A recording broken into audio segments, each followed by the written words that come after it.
Like and subscribe and click the bell icon to get new video updates.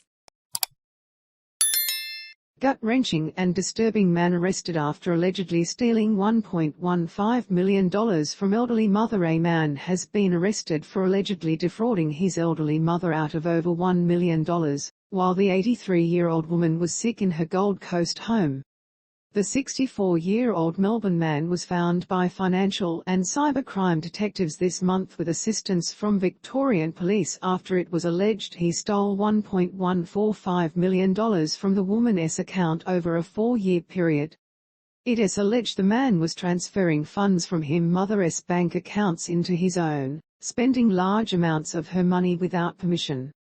It is alleged he also used her debit card to make purchases and withdrawals totaling $150,000, leaving her accounts almost empty in 2018. Police will allege that due to illness, the woman did not have capacity to provide him with permission to access these funds, a QPS spokesperson said. Police will also allege the man never held an authority of enduring power of attorney to lawfully access her finances. Investigations began in January 2021 after a public trustee of the woman made a complaint on her behalf. Following an 18-month protracted investigation, police identified a 64-year-old Melbourne man who we can confirm was the woman's son, Detective Inspector Adam Bennett from the Financial and Cybercrime Group said. She is under care in a Queensland nursing home. She is doing okay, but some issues for her and also her family.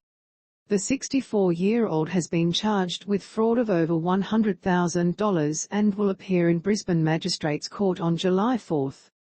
Detective Superintendent Lance Vercoe of the Financial and Cybercrime Group said elderly abuse is particularly shocking as it often takes advantage of the community's most vulnerable. In all of my 42 years of policing, I find these types of offences the most gut-wrenching and disturbing. That someone could treat their loved ones this way, Vercoe said. June 15 marks International World Elder Abuse Day, raising awareness of the psychological, financial, physical and sexual abuse often experienced by elderly people. Women were abused at a slightly higher rate than men, with psychological abuse the most predominant type of abuse, accounting for 11.7% of reports, an estimated 471,300 people.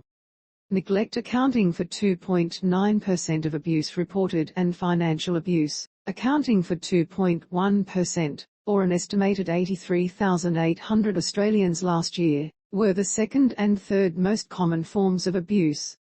The Public Trustee of Queensland and CEO, Samay Zhouand, said the vast majority of elder abuse cases will be perpetrated by a family member. It is devastating, but over 80% of financial elder abuse reports in Queensland involve family or friends mismanaging their role as attorney, he said. The Queensland Police Service plays such an important role, and we thank you for your critical work. But it does not stop there. We all have a role in raising awareness of elder abuse and financial fraud to reduce the risk of elder abuse in the community. Queensland Police urges all residents to be aware of the often hidden signs a loved one or elderly person is being abused and to know how to identify the signs. While physical violence and neglect may be easier to detect, signs of financial abuse may include sums of money going missing, coercion for the elderly person to sign documents such as wills, missing belongings or noticeable changes in banking activities. Isolation, illness and reliance for day-to-day activities may exacerbate issues faced by elderly people and make the signs of abuse more difficult to detect. Vercoe said those experiencing elderly abuse can also reach out to loved ones and those they trust. I would recommend that the elderly and vulnerable never feel ashamed and to take control if this behaviour occurs, and always reach out to a support person or friend, he said. If you know someone or are a victim of elder abuse or financial abuse and the matter is not urgent, for confidential advice, support and referrals, including community groups and support services, contact the Elder Abuse Helpline, run by the government-funded Uniting Care Elder Abuse Prevention Unit on 1300 651 192.